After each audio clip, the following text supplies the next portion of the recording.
Welcome to Pulp Mythos. I'm Brian here with Larry and Spencer, and we're going to be discussing The Stand, episode number 9, The Circle Closes. This is the series finale of The Stand. If you've not hit the sub button, please do so. Hit the bell, leave a comment, hit that up vote, and let's start. Stephen King wrote this episode, and it shows.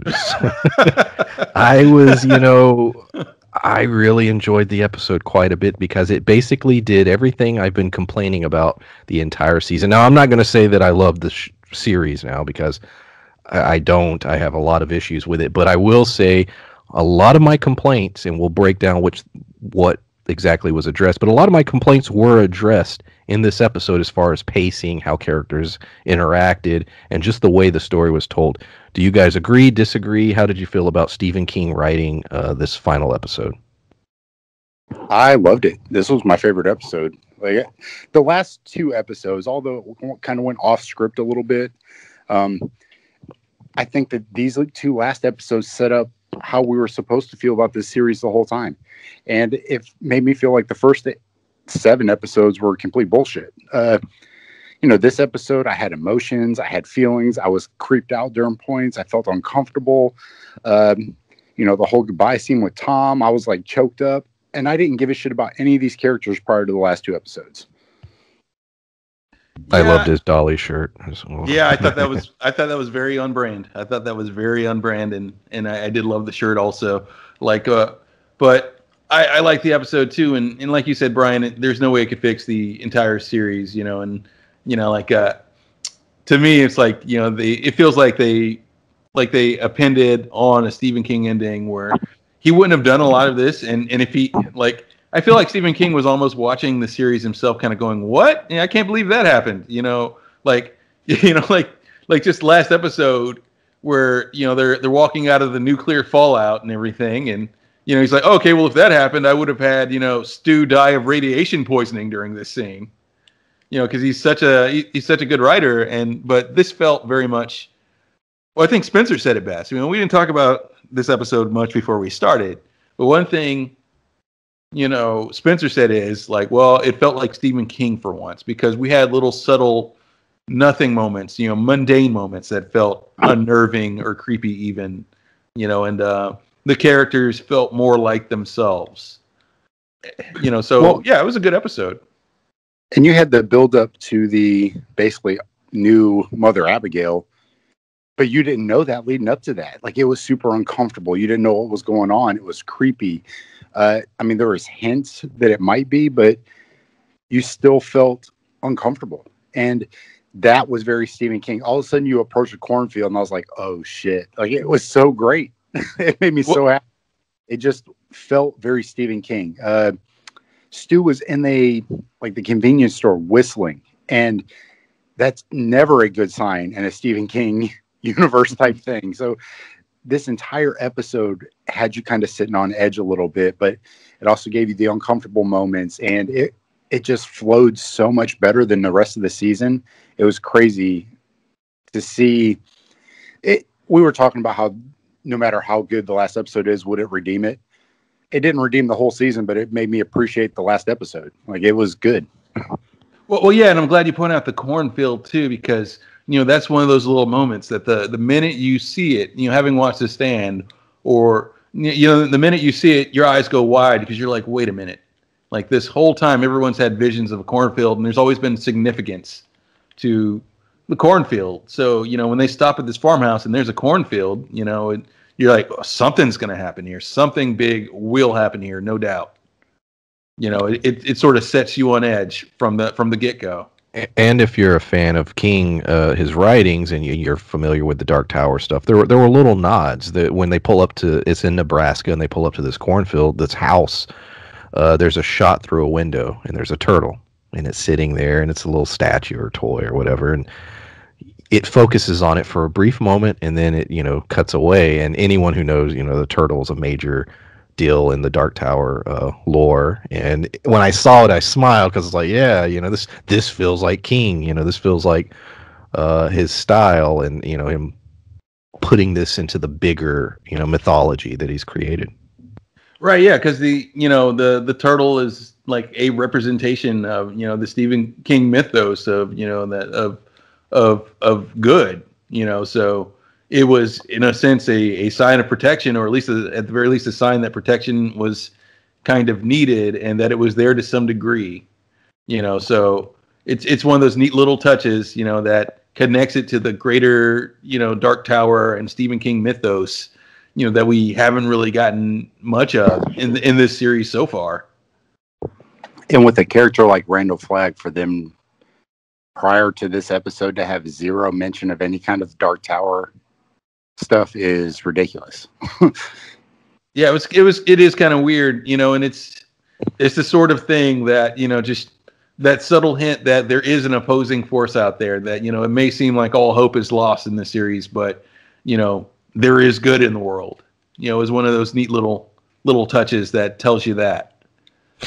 You know, I've been saying the whole series that it was odd to me that, you know, Stu was sort of the central lead in the original miniseries, and this, it felt more like Harold, oddly, was sort of the lead. But then when you really look at this episode, truthfully, King's intent was it Franny. Yeah, it's, you know, and it makes sense, her connection with both those characters, Stu and Harold. So this episode really focuses on her, and she wants to go back to Maine. You know, Stu comes back with Tom. You know, we get that nice little moment, and she's like, I want to go back to Maine. And I like her explanation for why. There's a great scene where they're talking at a little, I guess it's a 4th of July celebration, and it's a beautiful scenery, really well shot. But she's basically like, look, she, moments earlier, it was showing her seeing, you know, weapons. You know, the police or the neighborhood watch are getting guns. Stu mentions the fact that they've had 2 or 3 people locked in jail. 500 new people have come to Boulder. And the idea that society is probably going to go right back to what it was.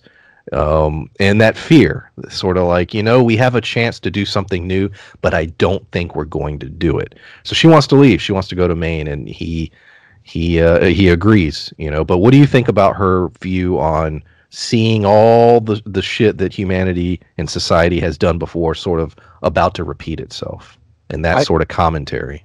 I thought the craziest part was, it took me a second to realize where the hell she was going and what they were doing, because she just mentioned wanting to see the ocean. So that, I didn't catch the main part. So when they fast forward and they showed Nebraska, I was like, if you're in Colorado, it is much quicker to get to the Pacific Ocean than it is to get to the Atlantic. I was like, what the hell are they doing? But like you said, though, it tying up in Maine is very Stephen King. I don't know of a story that doesn't take place, or at least partially take place, in Maine. Well, yeah, absolutely. And that's one of those writer quirks. I'm glad you mentioned that too, because I did, like, you know, roll my eyes and think the same thing. I'm like, just go to California, you know, just like, it's not that much farther. Just go to California. It's a shorter trip, you know, head there, head back. You know, it's not too hard for you to see the ocean if you want to. But, you know, when she was talking about heading back and everything, I was like, yeah, just roll my eyes, like, yeah, Stephen King. We're going to Maine, of course. You know, it's his holy land, you know. So of course, you know, it's going to end with them returning to Maine. And I laugh because, like, I think we were talking about it. When you look at what kind of fucked up shit happened to him as a kid in Maine, because like these kids are, and we talked about it too. When you are in a small town or in a country kind of environment, there's not less to do necessarily. It's just different things to do. So you don't have, especially when you were younger, there wasn't any internet or anything, but there wasn't a lot of movie theaters and those kinds of things. So you just made entertainment how you could. So you always got in trouble or did some bad shit. And I think that's reflective of his time in Maine, some of the movies that he did. But it's, you know, that, like you said, that's his promised land for whatever reason. I've never been to Maine. It might be the best place on earth. I don't know. Shit. Well, you know, I think it has much to do with the fact that, you know, we were all military kids, so we grew up in numerous towns and whatnot. And but for him, all those childhood experiences, you know, that we had, you know, were likely in one town in Maine. You know, so to him, there's a great deal of significance to it. It's probably seems like a reflection of a purer, simpler time for him in his life. So that may be the reason. why he sees it as like, oh, it's this great place that's always, much as every place in the world, under siege by evil, but, Maine's the best place to be for him for that reason, I think. Because he had those early experiences there. I looked it up. Have you ever seen his house? I haven't. Oh, yes, dude. I have. Yeah, that's worth a Google, because I was like, what the, like his front gate's got this weird looking K on it and like spider web. It is it looks like a horror story. It's crazy looking. It's just funny that it's in Bangor, Maine, according to the internet anyway. So he still lives there, like in this big ass scary looking house.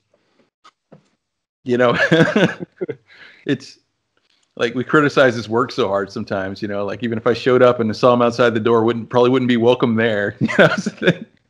And I'm a pretty big fan. It's like, oh yeah, right. Yeah. It's like, so you like the show? Like, no, not really. Wasn't a fan. I liked your episode. I like your episode and I like the original series. Shuts the door. It's like, I enjoyed The Mist. Do you think he because this episode had a lot on society, and I think it's his view on society, especially with the ending shot, which we'll talk about soon. The idea that because Flag thrives and Flag is clearly going to continue. Flag is a representation of evil. Franny's view of society, her view of society is to get away from it. And in those two things alone, I'm like, damn, he has a real pessimistic view of humanity, which I think he does, honestly. Did you get that from this episode? Yeah, that as well. Yeah, that, it's, he sees, like, that when people gather in large enough numbers and everything, and once society gets to where it is, once we have enough, civilization and rules and things that, it will be exploited at some point, I think is what he was trying to get at. And and we know that for a fact. You get enough people in large enough numbers, you're going to get someone who tries to exploit whatever system or society you build. And and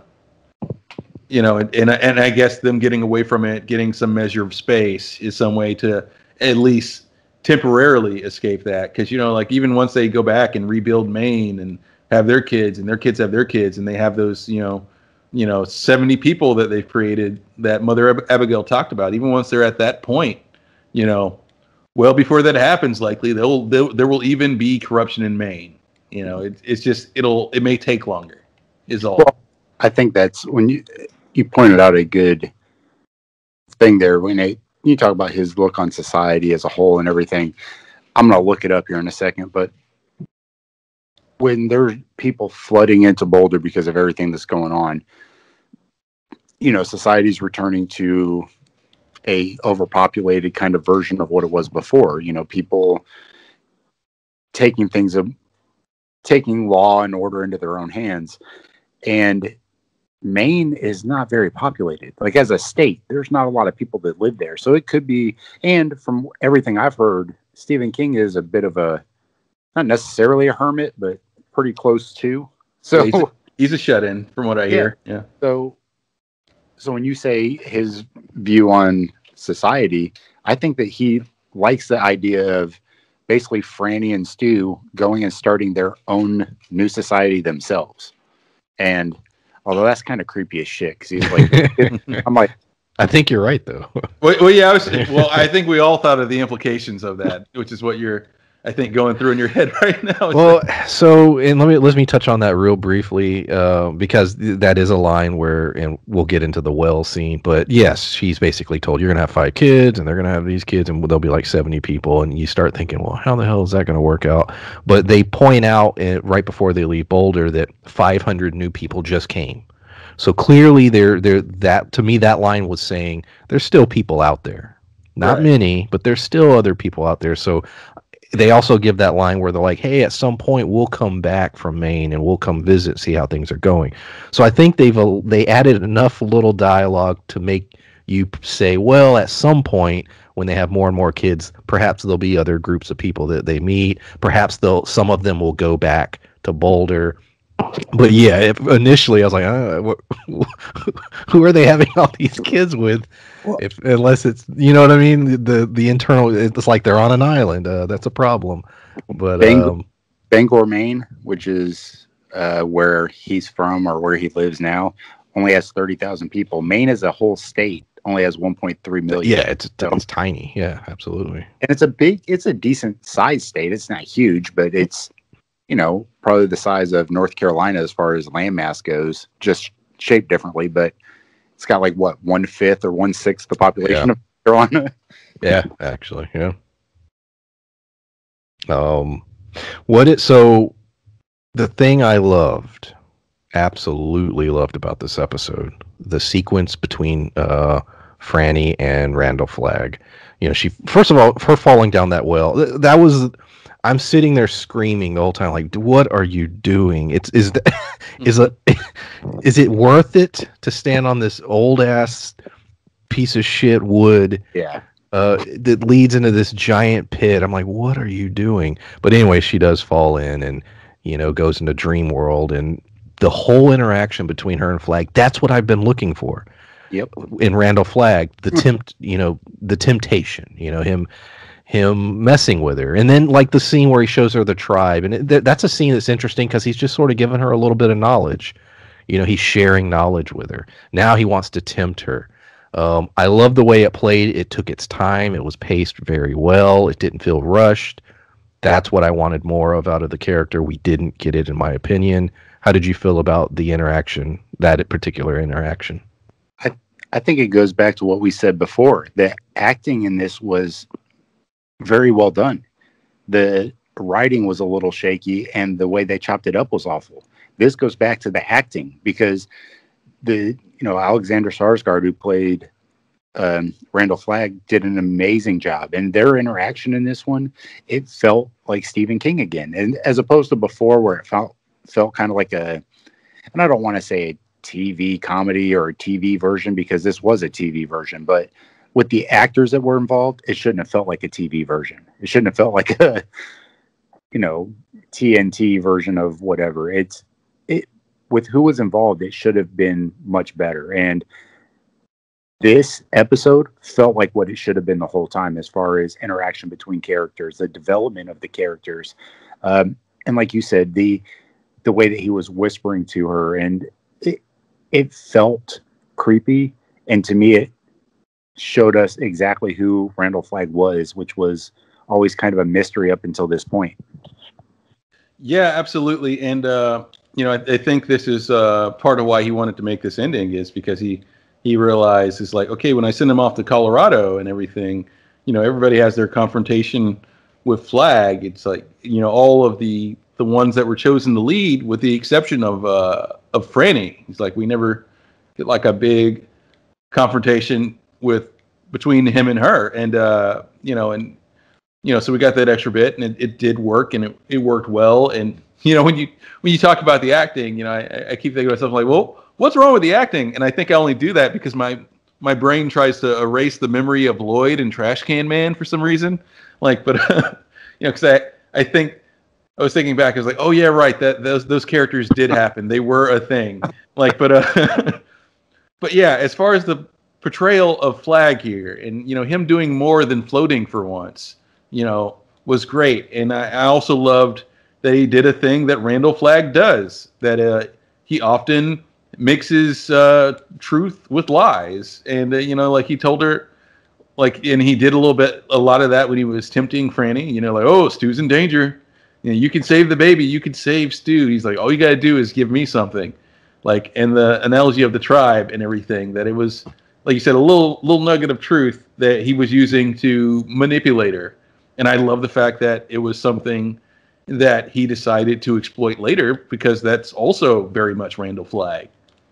It's and it shows that very much with the theme of the show and the book in itself, that evil is ever present. That there will always be a Randall Flagg. You have to be ready to take a stand and to fight it.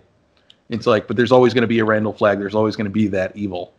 Without going into the power section, because I know that that's going to be a thing. I loved when he started floating and everybody's arms and heads turned just the right way to where you didn't see his dick. I thought that was funny. It's sort of, I it was very noticeable that way they shot that, and for me, I was like, you know what, they should have showed it. Why not? I did think that. I was like, I mean, what the hell? I did think it was a weird bit of censorship given what we've seen in this show so far. Exactly. That was because I'm like, I doubt the actor would really care. I doubt he gave a shit. And to me, I don't know. I thought it was a moment where I was like, I don't think you needed to censor that. Well, I'm just saying, because it would have been more. Yeah, I just think it would have worked better for the scene. Well, you give Randall Flagg some like 14 inch like. Well, it isn't not even like I said, I'm not even looking at it in a sexual way or about his dick size or anything. Just he came there. I like that he had the boots on. That was funny. But he's coming there in I guess what you would say a pure form. He's unclothed, and similar to what Dr. Manhattan.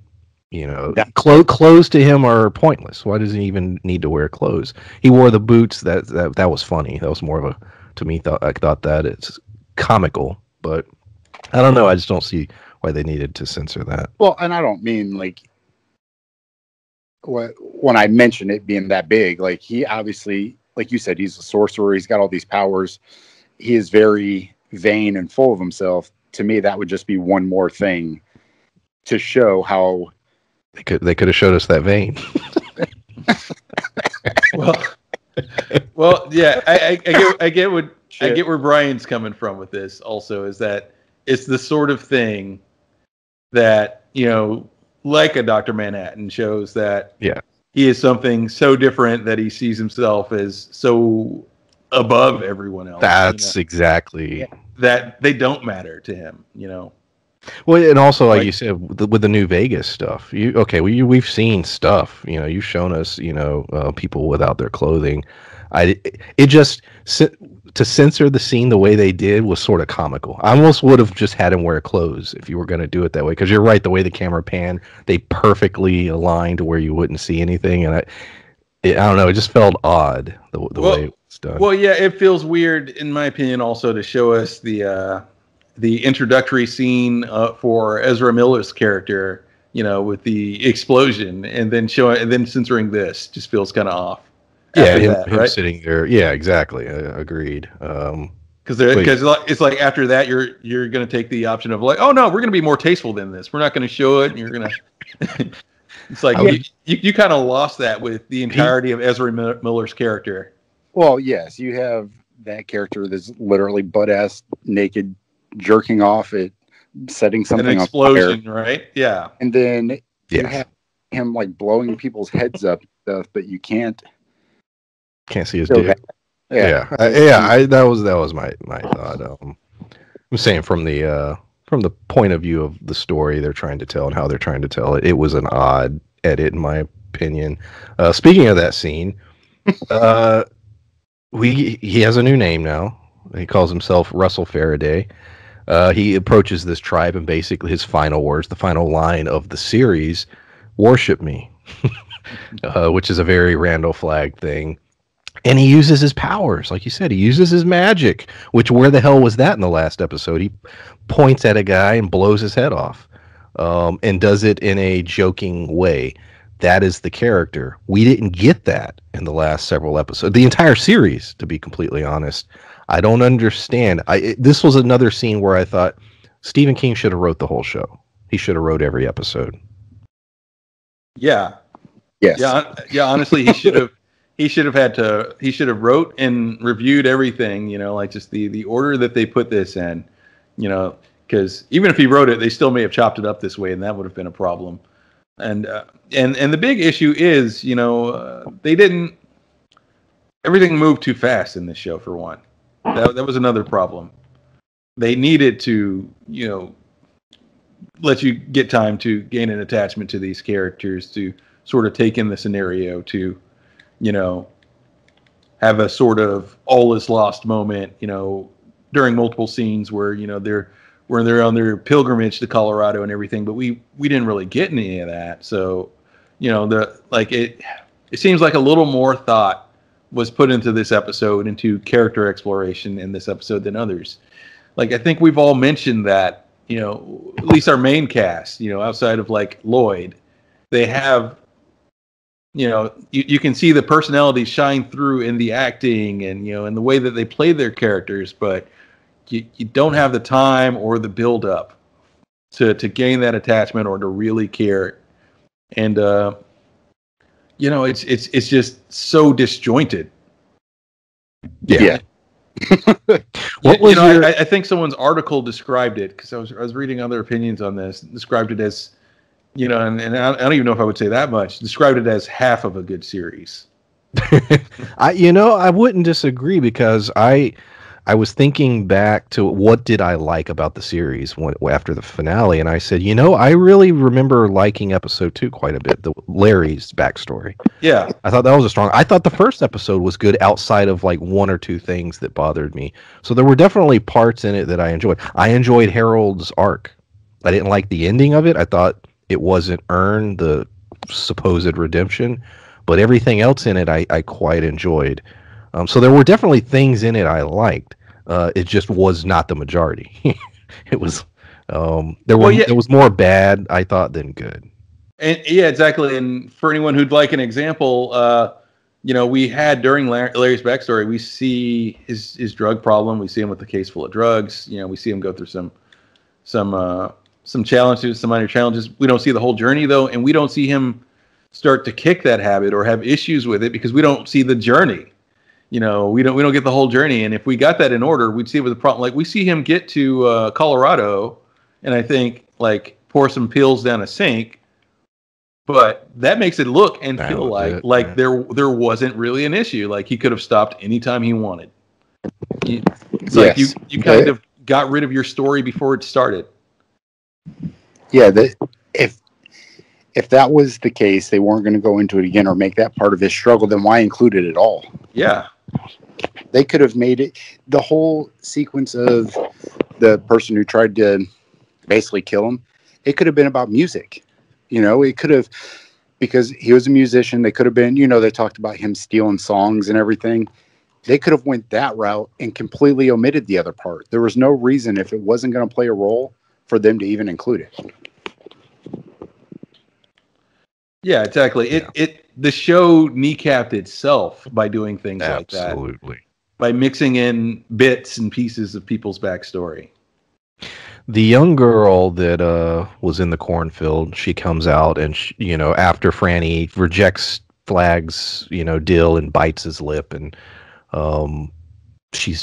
Mother Abigail sees her then, and they have a little conversation, and she basically says, you will be sort of blessed, or you'll be helped now because you turned down the temptation. Young girl that was in the cornfield comes, she just waves her hands over her, heals her, and my interpretation of that, and I want to know your guys, was, okay, now that we've established that Flag is in fact alive, there has to be good and evil. There has to be the balance. So this character is the other side. She's the balance. Now, is she a reincarnation of Abigail? Maybe, maybe not. I don't know. What did you guys get out of it? I just figured she was just another one of the chosen ones, if you will, that will try and keep balance, because we know Flag's not finished. He's going to continue doing what he does. I think that the introduction of her as a character, that whole sequence, I played a lot of sports. I've seen a lot of really bad injuries. And when Stu was hoisting her out of the well and you saw her foot turn completely sideways. That was so well done. That was so well shot. Yes. My stomach cringed. I was like, oh no. And then I'm thinking too, because she was talking about how many kids she's going to have. And I'm like, there's not a lot of doctors around. So if she has a completely crushed hip bone and pelvic area, she's not going to be able to have kids. So my thing is unless they heal her, even if she survives, there'd be no way. So I was like, how is she going to have all these kids? So then my mind started to think of that. So then as she started to heal her, I was like, oh God. And then her foot to pop back in place and her hip to get, dude, it was slightly nauseating. I was like, oh God, but in a good way. Like I didn't hate it. It was great, but and like you said, the balance of character. So if Randall's still alive, they show that he's still a force to be reckoned with. If Mother Abigail did pass over, then who is it that's going to take her place? And it appears that it's going to be the young girl who was in the corn. Well, yeah, not only that, but she seems to serve even a different role or an extended role because she's doing things that, like, almost instinctively that Mother Abigail never had the ability to do. You know, Mother Abigail couldn't do that. Didn't have the healing powers or anything. You know, this is all brand new. So, you know, like, and maybe that was just for Franny because, you know, they needed it at this point, but she's clearly more powerful. She's clearly more seemingly in tuned and with what needs to happen because it just seemed to, you know, it just seemed like she was going through the motions, like she absolutely knew what her purpose was and what she was supposed to do. You know, unlike Mother Abigail, who was at times uncertain, like she seemed to know, like, no, this is my purpose. And the turtle statue also, I think, is a hint at a greater purpose that she may have, instead of being, you know, just a conduit for, you know, like the word of God, that, you know, she is sort of like an avatar, much like Randall Flagg is for evil itself. Well, and I think too, Mother Abigail's power of appearing in dreams seems pretty shitty of a power compared to what Randall Flagg could do. And then we saw, and was that girl named the Corn Girl? I never heard it. No. Okay. No, they didn't. She didn't. Corn with she was a real big Corn fan. You see her albums in the background. Well, he also wrote Children of the Corn, so it's just his obsession with young people in cornfields. Like he has like. But I think that, you know, when you are there cornfields in Maine? I don't think so. No. So why the hell is he so obsessed with cornfields? Because he's never seen one before. Yeah, just the idea of it probably creates some sort of fear. He's like, that's cool, but that's a little bit scary. It's like, you know, it seems like if you're in it, like you can't see a way out. Like he's like, what his train of thought is like, what if this went on forever? You know, he frames a lot of scenes that way too.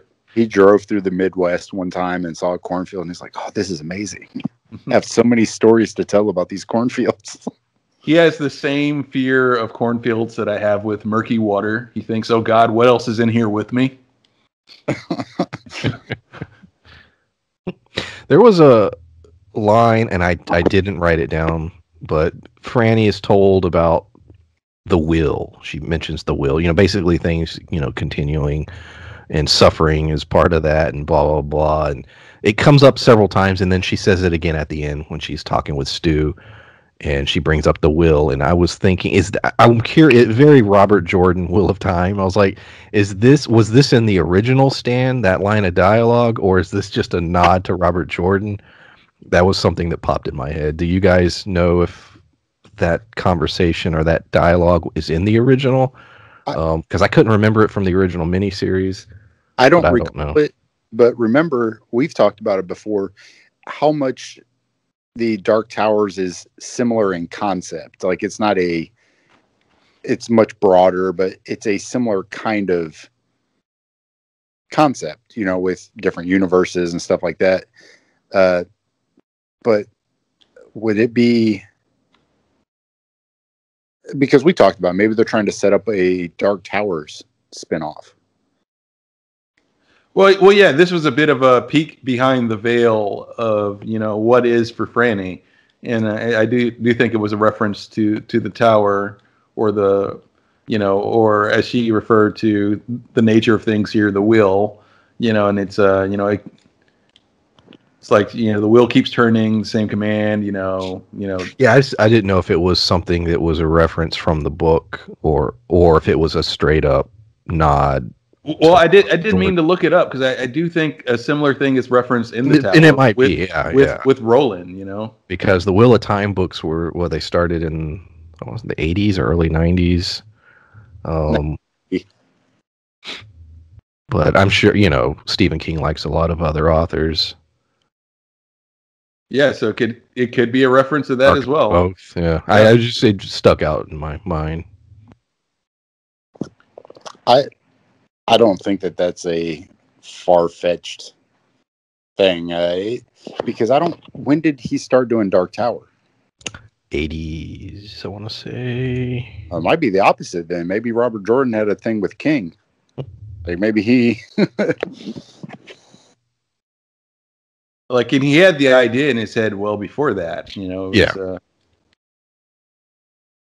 something he wanted to do for a while. But yeah, you know, it was a interesting little reference, and the fact that, you know, the person who gets that epiphany is Franny is also an interesting choice. And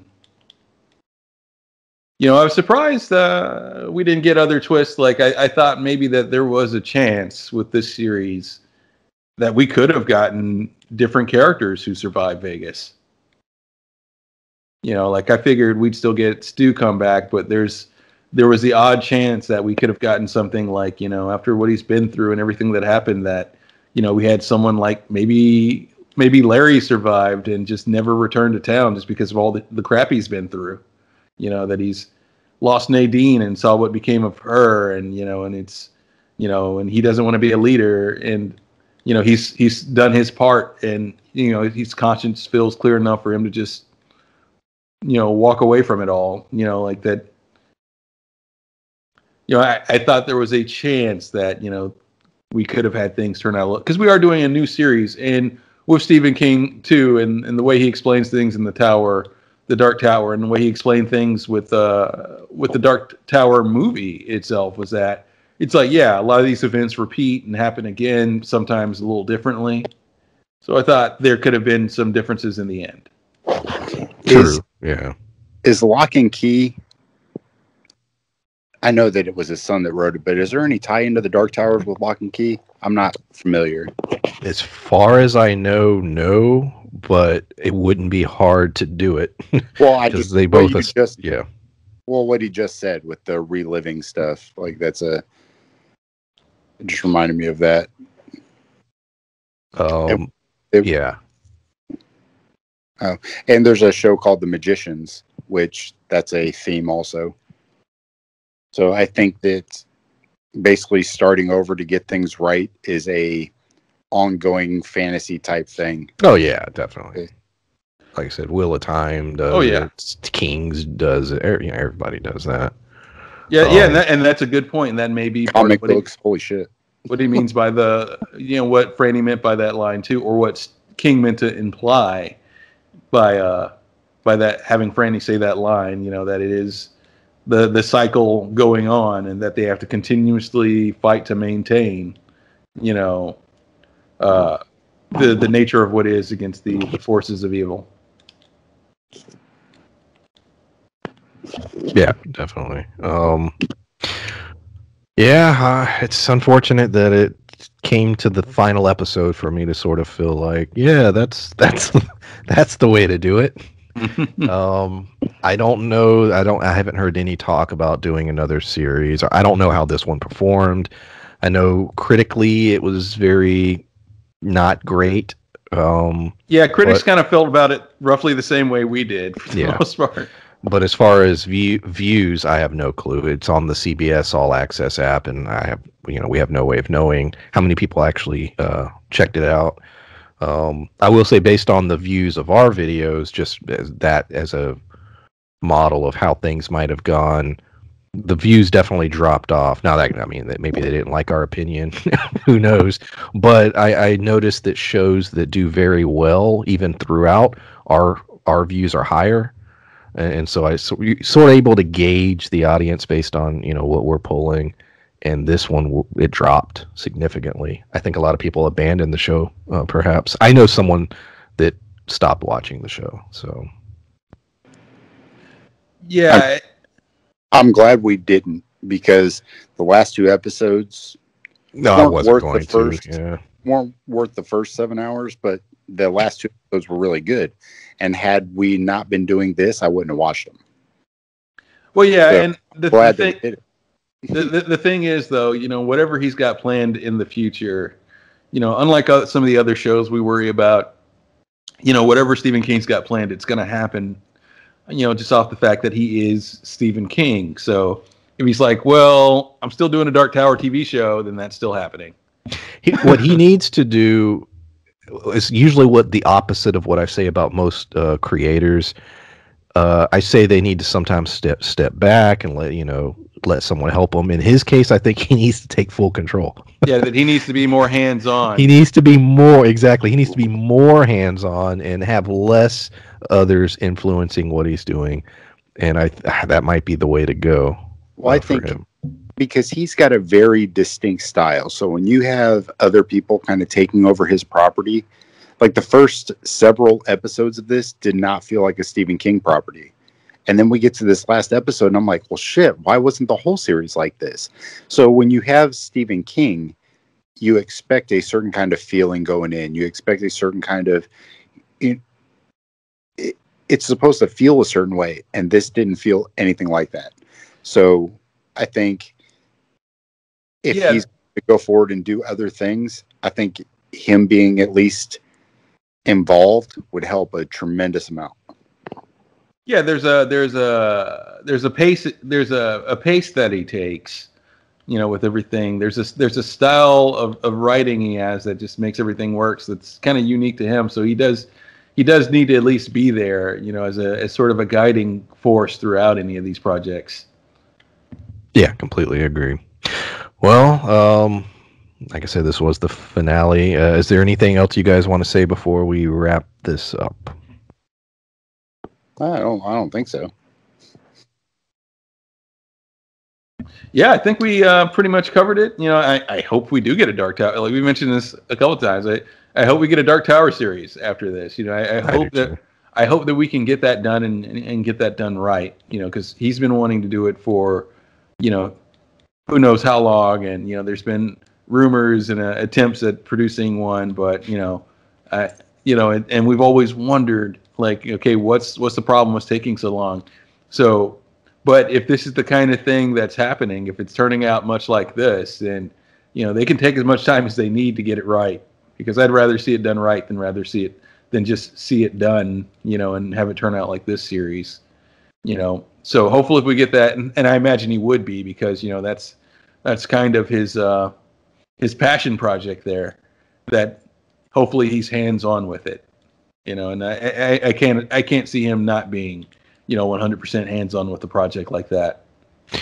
Yeah, completely agree. I would absolutely be into a series like that. Definitely.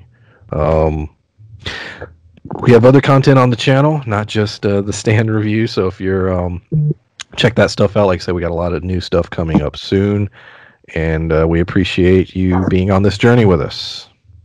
See you next time. Bye. Bye.